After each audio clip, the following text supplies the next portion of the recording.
কি নিয়ে হলো মূলত? সুজাপুর বিধানসভার অন্তর্গত সুজাপুর বাস স্ট্যান্ডে অধিকার সমাবেশ আজকে আমরা করলাম একাধিক ইস্যু নিয়ে। ওয়াকফ সংশোধনী আইন 2025 বাতিলের দাবি নিয়ে, এসআইআর এর নামে যেভাবে নাগরিক হয়রানি হচ্ছে এবং আতঙ্কিত করা হচ্ছে সেটা বন্ধের দাবিতে, এবং পরিযায়ী শ্রমিকদেরকে ভিন্ন রাজ্যে যেভাবে অত্যাচার জুলুম করা হচ্ছে সেটা বন্ধ হতে হবে, গঙ্গা ভাঙন রোধের জন্য, এবং সাথে সাথে গৌবাহিনীদের যে তাণ্ডব চলছে পশ্চিমবাংলায় এবং দুর্গাপুরের মূল কালপিট যে পরিজাত গাঙ্গুলিকে গ্রেফতারের জন্য, এই মর্মে আমরা আজকে একাধিক ইস্যু নিয়ে আজকে আমরা আমাদের আগামী বিধানসভায় মালদায় কোথায় কোথায় প্রার্থী দিচ্ছে? দেখুন, এখনই তো বলবো না কোথায় কোথায় দিচ্ছে, তো আমরা মালদা জেলার বেশ কয়েকটি সিটে প্রার্থী দেবো, যেখানে আপনারা বুঝতে পারবেন। এখন আমরা অবশ্যই প্রাথমিক পর্যায়ে মালদা জেলায় 3টে অবজারভার ঘোষণা করেছি প্রথম পর্যায়ে। সেকেন্ড ফেজ, থার্ড ফেজ আমরা অবশ্যই ঘোষণা করবো সময়ের সাথে সাথে, তখন আপনারা বলতে পারেন। তবে বাঙালিদেরকে বাংলাদেশের তাকে বাংলাদেশ পাঠিয়ে দিচ্ছে, এই বিষয়ে আইএসএফ কি পদক্ষেপ? দেখুন, সর্বপ্রথম ওই পরিবারটির পাশে গিয়ে দাঁড়িয়েছে ইন্ডিয়ান সেকুলার ফ্রন্টের মালদা জেলা কমিটির নেতৃত্ব কারিমুল্লাহ সাহেব, আমরা কালিমুল্লাহ হক মাস্টার, দুজনের আমাদের এদের নেতৃত্বে গিয়ে দাঁড়িয়েছে, তাদের আশ্বস্ত করেছে। আমি আজকে যাব, পরিবারের সাথে কথা হয়েছে, পরিবারের সাথে কথা বলবো, রাজ্য সরকার কি দায়িত্ব নিয়েছে, কতটা নিয়েছে সেটা জানবো। পরিবারের কাছে বলবো যে আমাকে দায়িত্ব দেন। পরিবার যদি আমাকে দায়িত্ব তুলে দেয় তাহলে আমি আইনি লড়াই করে এবং আইনের বিশেষজ্ঞ যারা আছেন তাদের সাথে কথা বলে, যাতে করে আমার দেশের নাগরিককে আবার দেশে ফিরিয়ে নিয়ে আসা যায়, তার জন্য আমি সর্বোচ্চ চেষ্টা করবো। তবে আমার ভরসা আইনের মাধ্যমে ওই ছেলেটিকে, মোহাম্মদ আরিফ সম্ভবত আমির শেখকে মালা পরিয়ে দেশের ছেলেকে দেশে ফিরিয়ে নিয়ে আসবো। বর্তমানে পশ্চিমবঙ্গের তৃণমূলের সরকার চলছে, কিন্তু কোথাও কি গিয়ে মনে হচ্ছে যে অঘোষিতভাবে বিজেপি সরকার? এটা তো আমি সর্বপ্রথম বলছি, এটা শুরু করেছি। পশ্চিমবাংলায় তৃণমূল শাসন করলেও এমন এমন কার্যকলাপ দেখছি, শুভেন্দু অধিকারী থেকে শুরু করে সুকান্ত মজুমদার থেকে শুরু করে যারা করছে তাদেরকে তৃণমূল সেইভাবে আটকাচ্ছে না। এই যে গৌবাহিনীদের তাণ্ডব থেকে শুরু করে যে মূল হতে এখনো তাকে গ্রেফতার করতে পারেনি কেন বা গ্রেফতার করেনি কেন, এই প্রশ্ন থেকে যাচ্ছে। মব লিঞ্চিং হচ্ছে, ধর্মীয় উন্মাদনা ছড়াচ্ছে, তারপরেও এই নেতাগুলোকে ধরে জেলের মধ্যে রাখছে না কেন? এখানে একটা জিনিস স্পষ্ট হচ্ছে, যেখানে অঘোষিত বিজেপি সরকার যেন চলছে। উত্তরপ্রদেশ, মধ্যপ্রদেশে যেগুলো আমরা দেখতাম, আর পশ্চিমবাংলাও সেটা হচ্ছে। গতকালকের কথা বলছি, গতকালকে একটা জায়গায় দেখলাম বিজেপির এক নেতা রাস্তায় বসে আছে, পুলিশ এসে সম্ভবত তার সাথে কিন্তু কথা বলতে যাচ্ছিল, জুতোটা খুলে যেভাবে পুলিশের দিকে তাক করলেন, এটা পুলিশকে শুধু অপমান নয়, আমি একজন নাগরিক হিসাবে আমাদের প্রত্যেককে অপমানিত বোধ হয়েছে। কারণ আমাদের পশ্চিমবাংলার পুলিশ আমাদের বাইরে নয়। হ্যাঁ, যে পুলিশ শাসক দলের কাছে তাদের সিডারা বিকিয়ে দিয়েছে তাদের বিরুদ্ধে আমরা সোচ্চার হই, কিন্তু ওইভাবে জুতো তুলে পুলিশকে দেখানো, ইশারা করা, এটা কোনোভাবেই কাঙ্ক্ষিত নয়। কিন্তু এর বিরুদ্ধে এখনো পর্যন্ত পুলিশের পক্ষ থেকে সেই সিডারা যুক্ত মনে পুলিশও দেখতে পাচ্ছি না যে একটা সুমোটো করেছে। তাহলে এখান থেকে বোঝা যাচ্ছে বিজেপির নেতারা যাই করবে 7 খুন মাপ, আর আমরা বিরোধীরা কিছু কথা বললেই তাদের ধরে মিথ্যা মামলাতে জেলের মধ্যে রাখার চেষ্টা করবে। তাহলে এখান থেকে একটা জিনিস আরেকটা স্পষ্ট হচ্ছে যে বিজেপিকে রাজ্যে সুযোগ করে দিচ্ছে আর অন্যান্য বিরোধীকে আটকানোর চেষ্টা করছে।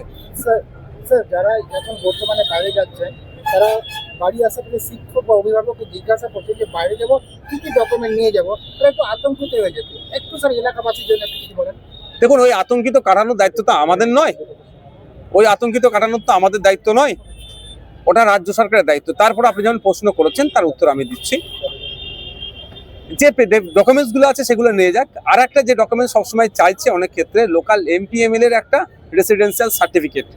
কারণ আমার ভাঙড় থেকে প্রচুর ছেলে বাইরে থাকে, তারা আমাদের কাছ থেকে নিয়ে যাচ্ছে, আমরা তার ছবি দিয়ে রেসিডেন্সিয়াল সার্টিফিকেট আমরা দিই, কিন্তু ছবি দিয়ে অ্যাটেস্ট করে দিলে ওটাও ভ্যালিড পেপার বলে গণ্য হচ্ছে।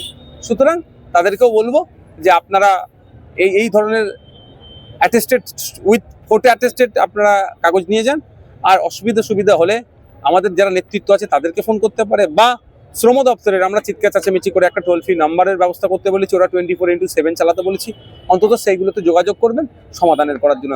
যদিও না সমাধানে আমাদের সাথে যোগাযোগ করবেন, আমরা সর্বোচ্চ দিয়ে সমাধান করব।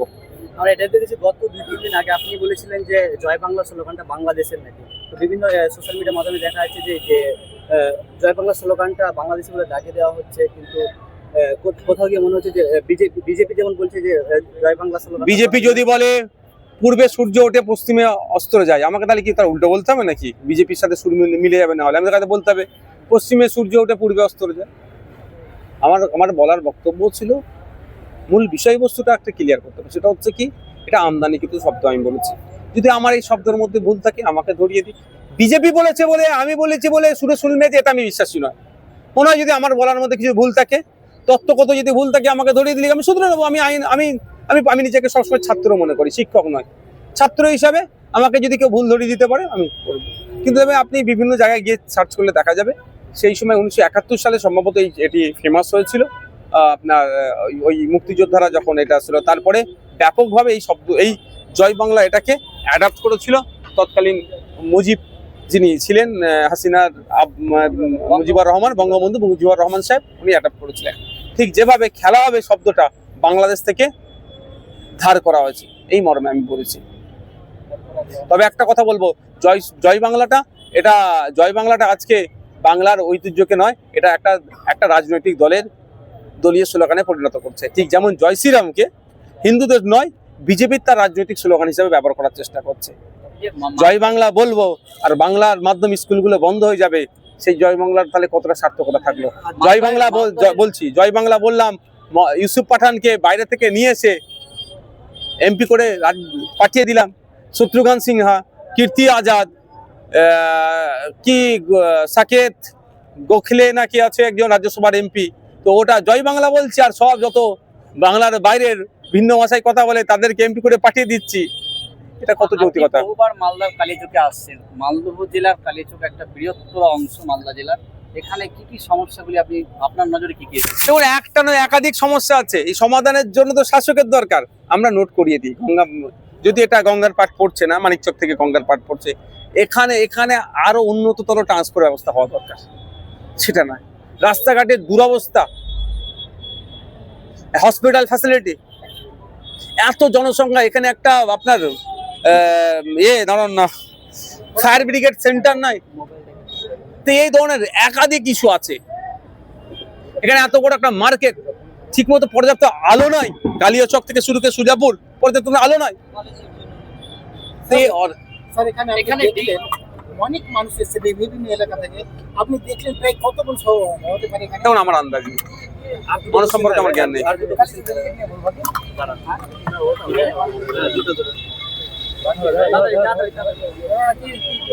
আমরা দেখেছি গত পঞ্চায়েত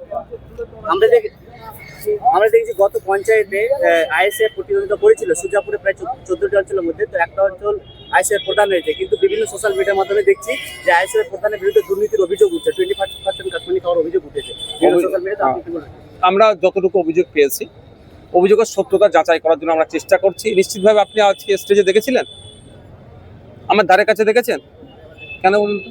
আমরা দুর্নীতিকে প্রশ্রয় দেব না, দল থেকে বহিষ্কার করিনি। আমাদের ইন্টারনাল ভিজিলেন্স যেটা আছে কাজ করছে। যদি আপনাদের কাছে কোনো স্ট্রং এভিডেন্স থাকে, আমাদের সুজাপুরের অবজারভার, আমাদের মালদা জেলার সভাপতি আপনারা পাঠান, কথা দিচ্ছে আপনাদেরকে আইনত ব্যবস্থা নেওয়ার সাথে সাথে দলগত ব্যবস্থা আমরা নেবো। আমরা কাউকে কোনো দুর্নীতিকে আমরা প্রশ্রয় দেব না।